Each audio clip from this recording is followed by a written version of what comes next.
அன்பு நெஞ்சங்களே அனைவருக்கும் வணக்கம். மக்களே, இது ஒரு விழிப்புணர்வு பதிவு. நம்ம தமிழகத்தில் 23ஆம் தேதி தேர்தல். எல்லாரும் பார்த்தீங்கன்னா, மக்கள்லாம் முட்டாள்னு நினைக்கிறாங்க. யாருமே முட்டாள் கிடையாது. தெளிவாக தான் இருப்பாங்க மக்கள். அவங்களுடைய வாக்கு யாருக்குன்றது உறுதியாக இருப்பாங்க. நான் இந்த பரம்பரையாக வாக்கு போடுறவங்கள பற்றியோ, கண்மூடித்தனமாக வாக்கு போடுறவங்கள பற்றியோ நான் பேச தயாராக இல்லை. ஒரு யூடியூப்பில் ஒரு குக்கிங் வீடியோனா நீங்கள் மணிக்கணக்காக எடுத்துகிட்டு உங்களுக்கு பிடிச்ச ஒரு ரெசிபினா அதை பொறுமையாக பார்க்குறீங்க. ஒரு டூர் அண்ட் ட்ரிப்புனா அந்த வீடியோவை பொறுமையாக பார்க்குறீங்க.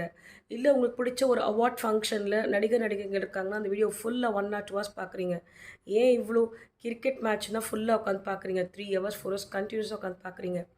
இதையெல்லாம் பார்க்கக்கூடிய நீங்கள் நிஜமாலே ஒரு கட்சிக்கு ஓட்டு போடுறீங்க அப்படின்னா அந்த கட்சியுடைய கேண்டிடேட்ஸுடைய பின்புலம் என்ன? அவங்க பேரில் எதாவது கிரிமினல் கேசஸ்லாம் இருக்கா? நியூஸ் பேப்பரில் இன்றைக்கி பார்த்தீங்கன்னா புதுசாக வந்திருக்க ஒரு கட்சி மேலே அவ்வளோ கேண்டிடேட்ஸ் இருக்கவங்க மேலே அவ்வளோ கொலை கேசஸ் இருக்குதுன்னு சொல்லி போடுறாங்க. இதை மக்கள் கண்மூடித்தனமாக ஒருத்தரை பார்த்து ஓட்டு பதிவு பண்ணுறத நிறுத்திட்டு எந்த யாராக இருந்தாலும் எந்த கட்சியாக இருந்தாலும் அந்த கேண்டிடேட்டுடைய பின்புலம் என்ன, அவங்க எப்படி இருக்கிறாங்கன்னு கொஞ்சம் என்னன்னு பார்த்துட்டு நீங்கள் அதுக்கப்புறம் உங்கள் வாக்கை பதிவு பண்ணுங்கள். ஏன் தெரியுமா? தூங்கிட்டு இருக்கவங்கள நம்மளால் எழுப்ப முடியும், தூங்குற மாதிரி நடிக்கிறவங்கள நம்மளால் எழுப்பவே முடியாது. புரிஞ்சும் புரியாமல் கவர்ச்சிக்காக நம்ம ஏமாந்துட்டு 200 வருஷம் அடிமைகளாக நம்ம வாழ்ந்ததெல்லாம் போதும்.